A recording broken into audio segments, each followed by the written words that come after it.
নমস্কার বন্ধুরা, অরুণাচল ঘুরতে ঘুরতে আজ আমরা হাজির হয়েছি সেলা পাসে।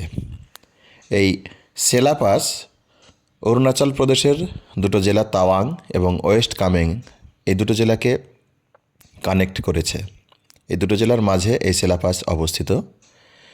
এই সেলা পাস অরুণাচল প্রদেশের তাওয়াং শহরকে গুয়াহাটি হয়ে দেশের বাকি অংশের সঙ্গে যুক্ত করেছে।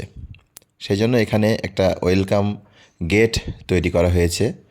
সমুদ্রপৃষ্ঠ থেকে সেলা পাসের উচ্চতা 13,700 ফিট। শীতকালে এখানে ভীষণ স্নোফল হয় এবং মাঝে মধ্যেই কিন্তু এই পাস বন্ধ করে দেওয়া হয় আর্মির তরফ থেকে। বর্ষাকালে এখানে ল্যান্ডস্লাইড হয়, যে ল্যান্ডস্লাইডের কারণে সাময়িক বন্ধ থাকে। এই সেলা পাসে চারপাশে ল্যান্ডস্কেপ অভূতপূর্ব সুন্দর এবং এখানে একটি লেকও রয়েছে যার নাম হচ্ছে সেলা লেক। এই সেলা লেক শুধু নয়, সেলা পাসের চারপাশে প্রায় 101টা লেক রয়েছে, যার মধ্যে সেলা লেক অন্যতম। এই সেলা পাসের একটি ইতিহাস রয়েছে, একটু সংক্ষেপে বলি। 1962 সালে যুদ্ধের সময়, ইন্দোচীন যুদ্ধের সময় চাইনিজ সৈন্যরা এই সেলা পাসের দিকে অগ্রসর হচ্ছিল। সেই সময় ভারতীয় সেনা তাদের সমস্ত সিপাহীকে এখান থেকে তুলে নেয়। শুধুমাত্র একজন সিপাহী, যার নাম যশবন্ত সিং রানাওয়াত, তিনি সেখানে থেকে যান এবং লোকাল দুজন মনপা আদিবাসী মেয়ে সেলা এবং নুরা, এদের সহযোগিতায় পরবর্তী 72 ঘন্টা ধরে চাইনিজ সেনার বিরুদ্ধে লড়াই করেন। পরবর্তীতে চাইনিজ সেনা সেলাকে হত্যা করে এবং নুরাকে তুলে নিয়ে যায়। এই সেলার স্মৃতি রক্ষার্থেই এই পাসের নাম করা হয়েছে সেলা পাস এবং নুরার নাম অনুসারে পরবর্তীতে তাওয়াং শহর থেকে দূরে অবস্থিত জং ওয়াটারফলসের নামকরণ করা হয়েছে নুরানাং ওয়াটারফলস, যেখানে প্রখ্যাত বলিউড ছবি কয়লা সিনেমার একটা গান শ্যুট করা হয়েছিল। পরবর্তীকালে যুদ্ধ শেষে যশবন্ত সিং রানাওয়াতকে মহাবীর চক্র উপাধিতে ভূষিত করা হয় এবং তার স্মৃতি রক্ষার্থে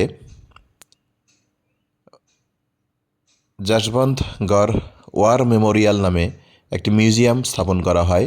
সেখানে যশবন্ত সিং রানাওয়াতের ব্যবহার করা বিভিন্ন জিনিসপত্র যেমন আপনারা দেখতে পাবেন, ঠিক তেমনি তার জীবনীও সেখানে সংক্ষেপে দেখা যায়। সেখানে একটি আর্মি ক্যান্টিনও রয়েছে, যে ক্যান্টিন থেকে সুলভ মূল্যে সাধারণ মানুষ খাবার এবং পোশাক কিনতে পারে।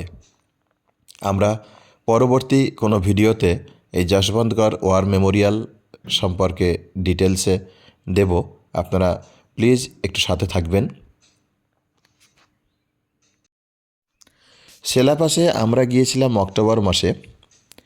সে সময়ের যা আবহাওয়া ছিল সেটাই কিন্তু আমরা প্রায় কাবু হয়ে গিয়েছিলাম, কারণ এই জায়গাটা এত ফাঁকা, চারপাশে কোনো গাছপালা নেই বললেই চলে, শুধুমাত্র ধূসর পাহাড় আর পাহাড়। এবং এই জায়গায় প্রচণ্ড বেগে ঠান্ডা হাওয়া প্রবাহিত হয়, ঠান্ডা হাওয়া বয়ে যায়, যে ঠান্ডা হাওয়া আমাদের সকলকেই প্রায় কাবু করে ফেলেছিল।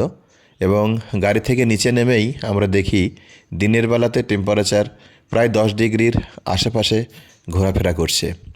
ফলে আপনারা যখনই সেলা পাসে যাবেন, সাথে পর্যাপ্ত শীতের পোশাক অবশ্যই বহন করবেন। গুয়াহাটি থেকে ভালুকপং বর্ডার হয়ে অরুণাচলে প্রবেশ করতে গেলে এই সেলা পাস দিয়েই কিন্তু প্রবেশ করতে হয়। সেলা পাস ছাড়া কিন্তু প্রবেশ করার দ্বিতীয় কোনো রাস্তা নেই। এবং তাওয়াং শহর, অরুণাচল প্রদেশের একটা বিখ্যাত শহর তাওয়াং, সেই তাওয়াং শহরকে কিন্তু দেশের বাকি অংশের সঙ্গে কানেক্ট করেছে এই সেলা পাস। এবং এই সেলা পাস প্রাচীন পাসগুলোর মধ্যে কিন্তু অন্যতম। বহু আগে এটা নির্মাণ করা হয়েছে। এই পাস দিয়ে আগে ভারতীয় সৈন্যরা মূলত চলাচল করত।